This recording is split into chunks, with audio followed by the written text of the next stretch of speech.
నేను మీ doctor Vamsikrishna, consultant orthopaedician విధాత hospitals. So ఇవాళ మనం ఆస్టియో ఆర్థరైటిస్ లేకపోతే కీళ్ళు అరుగుదల గురించి మీకు చిన్నగా ఇంట్రడక్షన్ ఇస్తాను. ఏంటి అసలు ఎందుకు వస్తుంది అనేది. సో ఆస్టియో ఆర్థరైటిస్ కీళ్ళు అరుగుదల అనేది కేవలం మోకాళ్ళకే కాదండి, మన ఒంట్లో ఏ జాయింట్ అయితే ఉందో ప్రతి జాయింట్లో కీళ్ళు అరుగుదల అనేది వస్తుంది.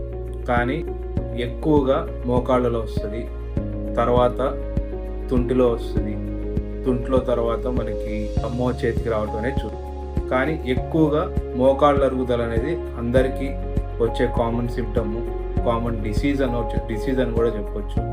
సో అసలు ఈ మోకాళ్ళ అరుగుదల అంటే ఏంటి? సో మనకి జాయింట్ అనేది రెండు ఎముకలు వచ్చి కలవటాన్ని ఒక జాయింట్ అంటారు. ఈ జాయింట్ ఫార్మేషన్ అప్పుడు ఆ రెండు ఎముకల పైన చిన్న గుజ్జు అంటారు చూసారా, కార్టిలేజ్, హైలైన్ కార్టిలేజ్ అంటారు. సో మోకాళ్ళ అరుగుదల కానీ ఏదన్నా కీళ్ళ అరుగుదల అనేది ఎలా మొదలవుతుందంటే ఆ ఎముకల పైన గుజ్జు ఏదైతే ఉందో అది ఫస్ట్ పాడవటం స్టార్ట్ అవుతుంది. అది పాడవటాన్ని నెమ్మదిగా అది పాడయి తర్వాత రెండు ఎముకలు ఆ ఆర్టికులర్ సర్ఫేస్ అంటాం ఏదైతే ఉందో ఆ సర్ఫేస్ డ్యామేజ్ ఎప్పుడైతే స్టార్ట్ అవుతుందో మోకాళ్ళ అరుగుదల జరుగుతుంది, లేకపోతే ఆస్టియో ఆర్థరైటిస్ అని చెప్తాం. సో ఆస్టియో ఆర్థరైటిస్ ఎందుకు వస్తుంది, ఎవరిలో వస్తుంది?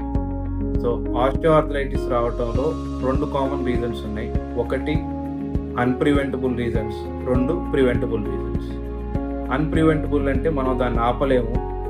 సో వాటిలో వచ్చేది ఏజ్, వయసు పెరిగే కొద్దీ మోకాళ్ళ అరుగుదల అనేది సహజంగా చూస్తాము. ఆల్మోస్ట్ ఒక 60 ఏళ్ళు దాటిన తర్వాత 100 మందిలో చూసుకుంటే మినిమం 30-40 మందికి మోకాళ్ళ అరుగుదల అనేది ఉంటుంది. అలాగే ఆడవాళ్ళలో వచ్చేటప్పటికి ఎప్పుడైతే మనకి పీరియడ్స్ ఆగిపోవటం, మెనోపాజ్ అంటాం, అది స్టార్ట్ అయిన దగ్గర నుంచి ఎముకల్లో బలం తగ్గిపోవటం, జాయింట్లు అరిగిపోవటం అనేది స్టార్ట్ అవుతాం. అలాగే ఇన్ఫెక్షన్స్, ఏదైనా జాయింట్స్కి ఇన్ఫెక్షన్స్ వచ్చినా అది కూడా మనం ఆపలేము. ఇన్ఫెక్షన్స్ రావటం, దెబ్బలు తగలటం, ఫ్రాక్చర్స్ అవ్వటం, ఫ్రాక్చర్స్ అయ్యి కాళ్ళు వంకర రావటం, వీటన్నిటిలో మోకాళ్ళ అరుగుదల కానీ మోకాళ్ళు అనే కాదు ఏ జాయింట్ అయినా ఈ రీజన్స్ వల్ల అరగటం అనేది జరుగుతుంది. సో నెక్స్ట్ వచ్చేటప్పటికి ప్రివెంటబుల్ అంటే ఇది కేవలం మన అజాగ్రత్త వల్ల లేకపోతే మనం కొన్ని ప్రికాషన్స్ తీసుకోకపోవటం వల్ల వచ్చేది. వీటన్నింటిలో మోస్ట్ కామన్ రీజన్ ఒబేసిటీ అని ఎందుకు చెప్తున్నానంటే మన హైట్ బట్టి మన బాడీ కానీ మన జాయింట్స్లో ఏ జాయింట్ అయినా కానీ సర్టెన్ వెయిట్ వరకు ఆ స్ట్రెస్ తీసుకోగలరు.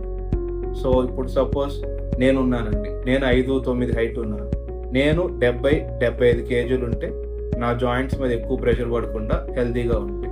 సో ఇప్పుడు ఒబేసిటీకి వచ్చేటప్పటికి ఉండాల్సిన వెయిట్ కంటే ఆల్మోస్ట్ 70 కేజెస్ ఉండాల్సిన వాళ్ళు 120-130 కేజెస్ ఉండటం వల్ల ఏమవుతుందంటే మీకు జాయింట్స్ మీద ఎక్కువ ప్రెషర్ పడుతూ ఉంటాయి. జాయింట్స్ మీద ఎక్కువ ప్రెషర్ పడి త్వరగా అరిగిపోవటం అనేది జరుగుతూ ఉంటుంది.